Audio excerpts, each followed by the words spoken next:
Let's get nice and cozy by the campfire. Let's gather around the campfire and sing our campfire song.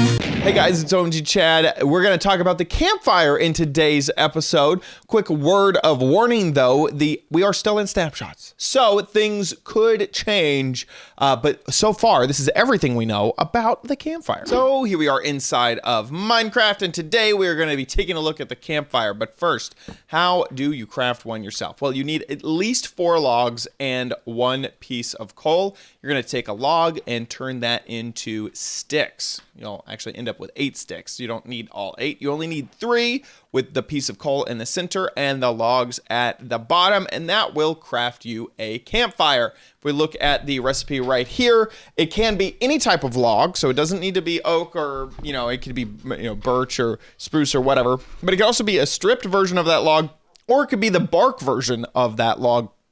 It could also be charcoal. It does not need to be just plain old coal.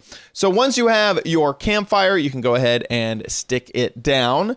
It can be placed in any direction. So depending on, which way you want it to face, it can face all of these different ways. Really, there's only 2 differences. And that is just the way that the log goes. Do you want it to go left and right, or do you want it to go up and down? Because the two textures are exactly the same on either side, so it really is only just 2 different facings. It's not like you're getting 4 different sides with the campfire. Campfire looks like this. It throws off sparks every once in a while, and it obviously lets off a whole bunch of smoke. At the moment, like I said, we're in snapshots, so when you place it down, it is lit. I don't know if this will be in the released game. It might, because you make torches the same way. So you'll have a torch. When you put it down, it's already lit. It's not like you have to set down the torch and then go through the extra step of lighting it, like you might with another portal. So this is already lit the moment that you place it down, which is really, really nice. It does have an unlit version. So if I give myself the debug stick, then you can see the different types. There we go. This is unlit. Sorry, I meant to walk forward, not open my inventory. That is unlit. So you can unlight all of these. They have a cool little texture at the bottom. That texture can be seen. So if I could just grab a few more of these and place a fire down right there. There you go. You can see the same bottom texture, which is kind of cool.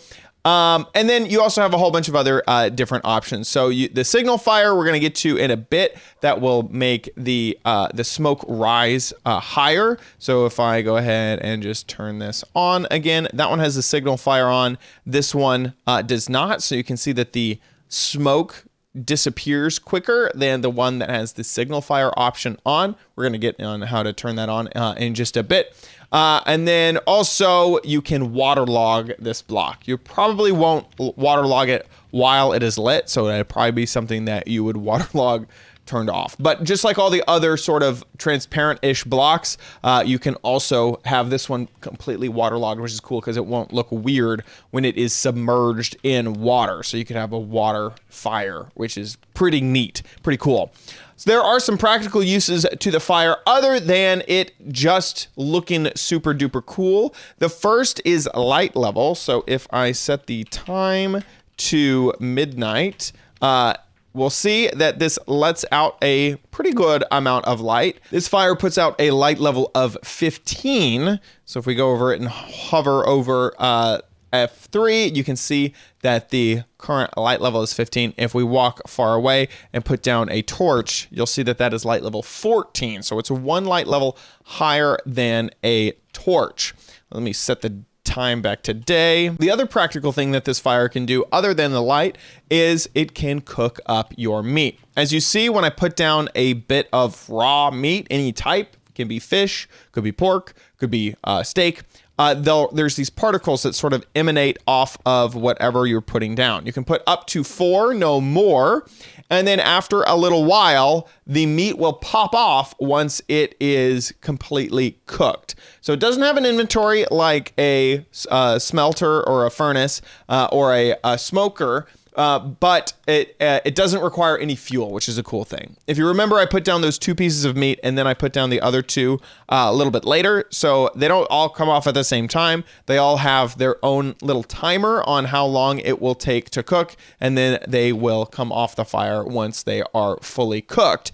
So this, once again, does not use any fuel. The downside is that it takes a lot longer to cook than, say, a smoker or furnace would. So if you're looking for food quickly, you probably won't be using the fire. You'll probably be using your smoker. But if you're looking for an efficient way to make food, then the fire may be your answer. At the moment, we don't have use of hoppers. So a hopper will not create the meat onto the fire as you would kind of expect. Now let's talk about the super duper cool particles that you can see coming off of the top of the fire. Those fire particles, or smoke particles I should say, can be seen from very, very far away. I even put one in this house over here to kind of look like a chimney, which I thought was pretty cool. But if I get up and use my my creative mode flying to fly far, far away, you can see that the borders around these buildings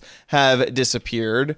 Those pigs right here in the foreground, those will also disappear after a while, but the particles for the fires will stay there, which is pretty super cool. Another weird thing is that whenever you look in the corner of your screen, you can kind of get a better view of in the center sometimes. So anyway, those particles, even as blocks are fading out of my view, the particles for the smoke are still there, which is really, really cool. We don't have really any other type of particle that lasts that long, which will add a really neat, I think, dynamic and to things that are far, far away, because it adds a really nice amount of motion to a scene. So I'm really looking forward to what can happen with like really nice builds that incorporate lots of flames to have all these cool particles around. Now, like I mentioned, the signal fire, the smoke that goes up really high, how can you do that yourself in survival? All you have to do is put a campfire onto a bit of a hay bale. So if I'm just going to use this crafting table so that they're at the exact same height, and you can see that the particle will kind of fade out and disappear when it's just on the crafting table. But if it has the hay underneath, it lasts a lot longer and goes pretty high into the sky. Those particles can be blocked. So if you want to put a block above a fire, it will stop the particles from going through. Sometimes they come around the edges, so if you want to be really careful, you can make sure to put down a little bit of some extra blocks so that they won't accidentally fall off, like right there. Those can continue onwards.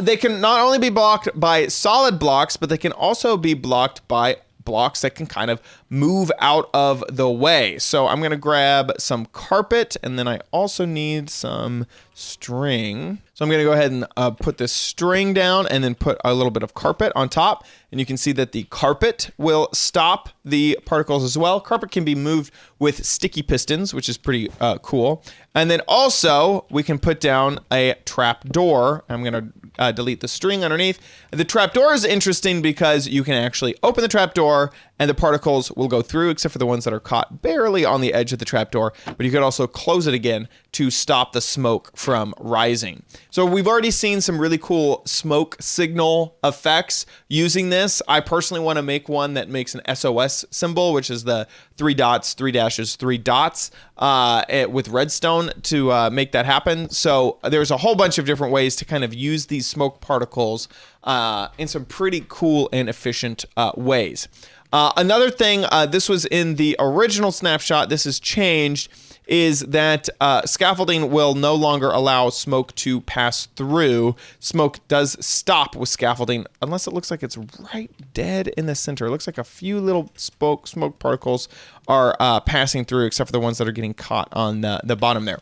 Some things that the smoke particles will pass through, though, are water. So water will allow smoke particles to pass through, and cobwebs. Cobwebs can make that happen at the moment. I was kind of excited about scaffolding when I found it in my previous video because scaffolding will is something you can walk on, which isn't the same for any of the other blocks. So I was hoping that I could find something that you could walk on and smoke particles would come through it, but you can't.